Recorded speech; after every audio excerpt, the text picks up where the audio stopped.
So I thought I'd show you how to turn a 2D drawing into a 3D model. So I've brought in the DWG and I'm copying and pasting some curves from it into a new design. Uh, what I'll do next is choose the Pool tool, and we'll use this to start making 3D geometry. Maybe trim out a couple regions here that are just air so we can keep track of what's what a little better. And now I'll grab these regions down here and pull that out to a 3D model.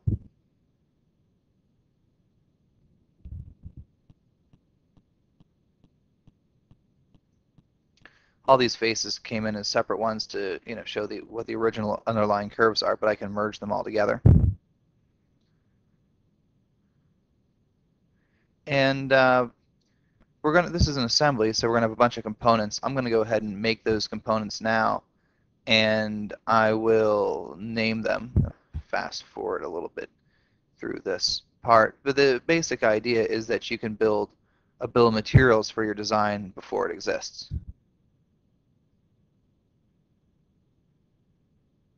Okay, so most of these parts are revolved. To do that, I will rotate this guy around.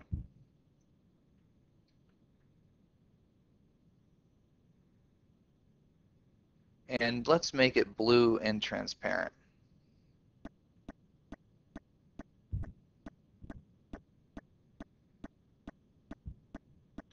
There's a little extra surface I had in there, which I can just clean up with our fill tool. So next, I'll do something similar to model the gasket. Just grab those two regions and grab what I want to revolve around, and then I will revolve. This set of techniques was pioneered this summer by our intern, Max, who I challenged him with coming up with how many different ways he could turn 2D things into 3D things, so you're seeing the result of that. So one of the options is we can turn a whole bunch of stuff into 3D at once and then break it up into different parts later.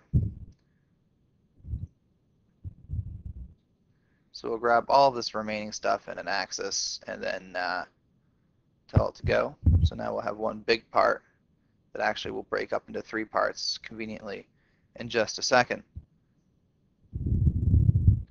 Now before I do that, I'm going to model the hull, because the hull is kind of split up between 2 of these parts. I'll just box select some of the insides here.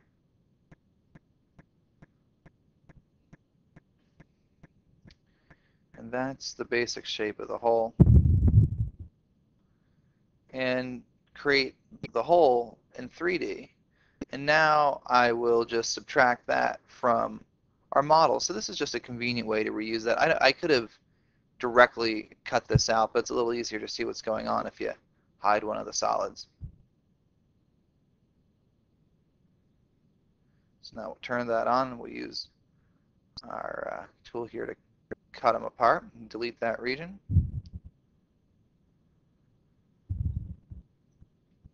So now I'll use our split tool. We'll split these guys into 2 parts. You can see there are 2 there. And then I'll grab this face under here and split it again into 2 pieces. So now we've got 3 different parts. And we can put them where they belong in the various different components.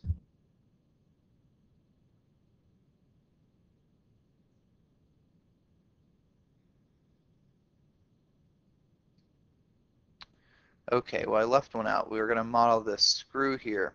And this is kind of neat because it starts to hint at techniques for doing more complicated drawings.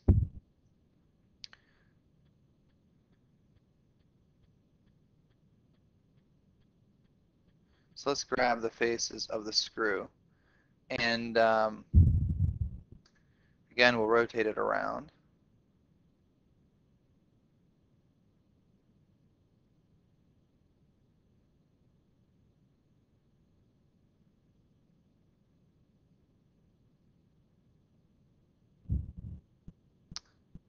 And another technique that we can use is, sometimes you have different views that show different things, so you want to coordinate them together. So now I'm going back to the 2D drawing. I'm going to grab some lines from that other view, And I'm actually going to use assembly tools to assemble the images, if you will, of the different views together.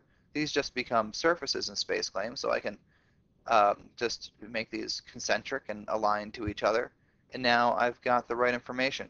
Now this drawing actually didn't include any information about the depth of this hole, and really I would probably download this from a website of my supplier or use our trace parts library to model something like this normally. But here, since I already had the information, it's pretty fast to make a 3D bolt. And we'll just put this socket out of it, something like that. So if we go back and take a look at our little assembly, um, might help actually to color these so it looks like an assembly.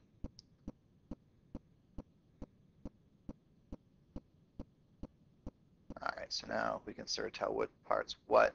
Now, right now I'm in a bit of a situation because we actually have 4 holes here, and that are supposed to go around.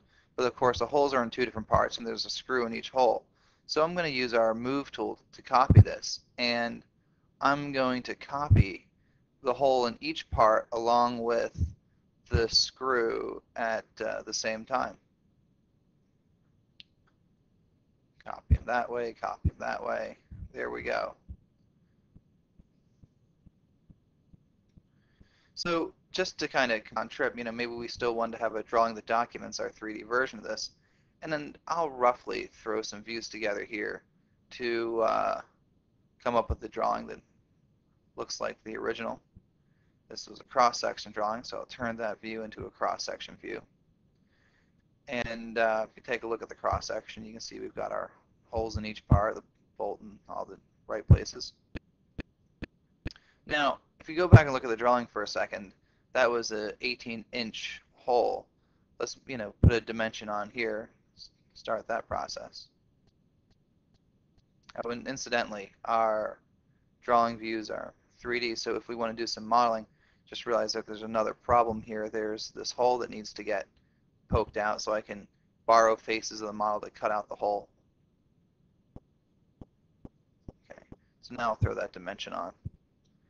And this is, of course, 457 point something millimeters. I had my unit set to millimeters, but that's okay. We'll just set it back to inches.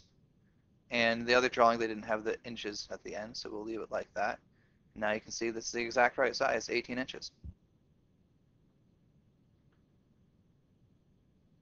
So this is obviously a very simple assembly, but these ideas, especially the idea of taking the different views, putting them together in one model, and using those to make a 3D part work pretty well. And we've been doing this a whole bunch of drawings.